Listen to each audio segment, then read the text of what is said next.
So Jeff and I just talked about like one of the realest conversations that we've ever had. And it's funny because it's like one of those things that it's like, oh man, we recorded that. That would have just been like Kevin Hart calls it like nuggets of gold in your like no, he calls it like ear nuggets. He's like, yo, I just shot some gold nuggets in your ears.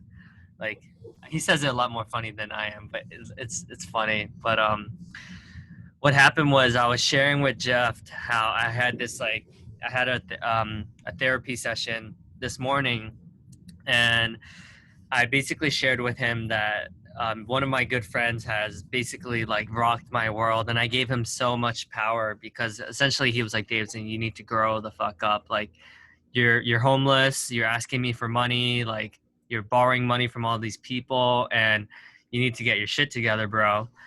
And from that day on, I vowed to myself, like, I'll never, like, I won't play video games. I won't have fun. Like, I can't be goofy Davidson, like, loving, like, like, or I can't be this guy who just dances and not give a shit about, like, what other people think. And that was, like, who I was for a while.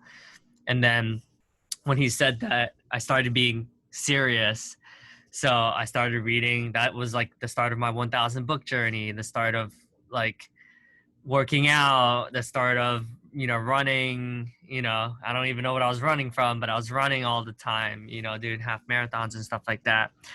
And yeah, it was a pretty big realization because what Jeff reflected was like I gave my power, and how often do I give my power to people? Like all the time, all the fucking time. Like if someone who I respect, like a manager, like in the past, say like Davidson, like you need to be a better communicator. I would like literally cry myself to sleep and like read every communication book out there, every how to write better business emails, right? It's just crazy. Essentially, that just reflection like helped me think like, wow, like at one point I didn't even know who I was because I was just essentially what everyone thought I was, or what I thought people thought I was. And you can go on for days, but I didn't even know who I was. And so I went through like 2 years of like I would say like depression, just trying to figure out who I was. Mm, yeah. Yeah. It's funny, right? Because we're just having the conversation for a second time, and I'm getting even more, what you call them, ear nuggets? Um, the gold. I mean, yeah, I notice how, so in the first round of this conversation, what I got from myself was how my fun, or what fun looks like, or what pleasure looks like, or what expression looks like, has been uh, dictated. I mean, again, this is the victim speaking, but like dictated, controlled, manipulated by others. And in reality, what it's just really been is that I really, like, I've either been working on like trying to fit in, or I really just value, like, I value the opinions of people that I care about. But what I'm getting is that I actually value the opinions of the people that I care about more than I value the opinion of myself. And so in that situation, for me, it's the automatic is to, oh, well, if I value your opinion more than mine, if I value my partner's opinion more than mine, if I value Davidson's opinion more than mine, then I find myself in the same kind of conversations that you talked about, where your manager says something to you and you're like, oh, well, I got to communicate better. Apparently Davidson isn't up to speed, or Davidson isn't up to par with whatever opinion this guy or gal has of me. So I need to go improve myself to finally be loved and accepted by XYZ. Mm.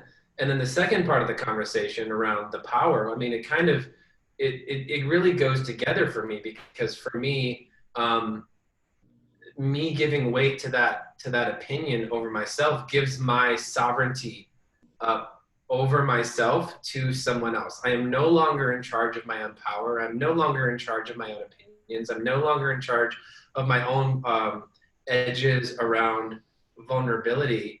I'm no longer in charge of The only thing that I'm in charge of is managing the wall that's in front of my heart to keep it from getting broken. And so I'm spending all of this fucking energy protecting my heart as opposed to just loving everybody and loving myself. Mm, And like, where does that get me? Like so much ground taken on this side, but like I really get that. It's like if you're walking around, we went on the Spartan race, right? Can you imagine if we went on that Spartan race and we carried a shield the mm. entire time? How tired we would be? We'd be exhausted. Yeah, yeah. So, It, yeah, I'm just really getting that, it's my responsibility to hold on to my fun, to hold on to my pleasure, to be my expression, to be a version of my own authenticity. And I also heard something the other day, which I'm not sure where I sit with it yet, but it said, if you're having a conversation around authenticity, then you're already not being authentic because you're having an intellectual conversation around like what authenticity is as opposed to being mm, authentic, being in the moment. Like that's like mm. authenticity becomes the catch-all as a phrase, but it's just being your own unique self all the time, Yeah, unprotected. that's deep. Yeah, I hear what you're saying with the shield analogy because I even after like the therapy like towards the end of the therapy conversation, I literally felt myself being lighter. Like I Mhm. was able to breathe better and able to just like be better because I was less in my head about like, oh, what how do I look in front of the camera? Or oh, like, do I look like I've been working out during this pandemic? It's so interesting, right? Like how much of my mental energy it's like, oh yeah, like I gotta suck in my stomach for this picture. You know what I mean? Like it's interesting to think. But yeah, this is gold. Like Great.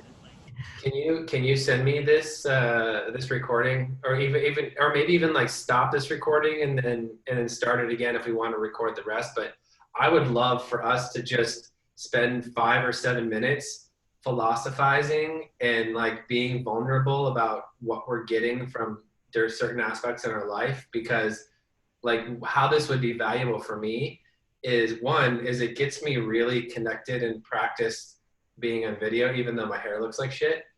But I probably have 4 or 5 content posts for like writing the book with you, like if I'm doing that, like writing my own book, posting stuff on my Facebook.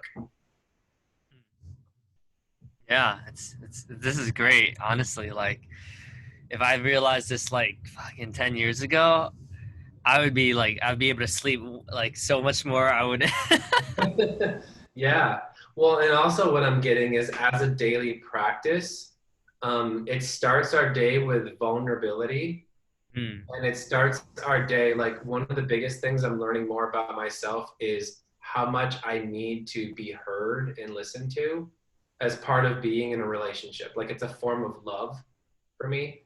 So beginning my day with that, it's like, wow, setting up the day to fucking win because you're in love at the beginning of the day. Like, how do you get to be love? The first thing you do when you walk up, like, this is what we're doing. Hmm. It's fucking beautiful. This is awesome. Thanks, Jeff. Thank you. I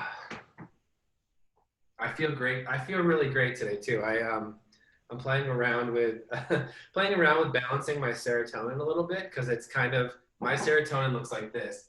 Pew pew pew pew.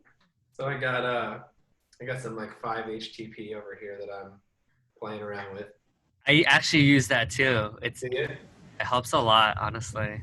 I ordered it. It's not here yet, but I ordered. There's a again. I'm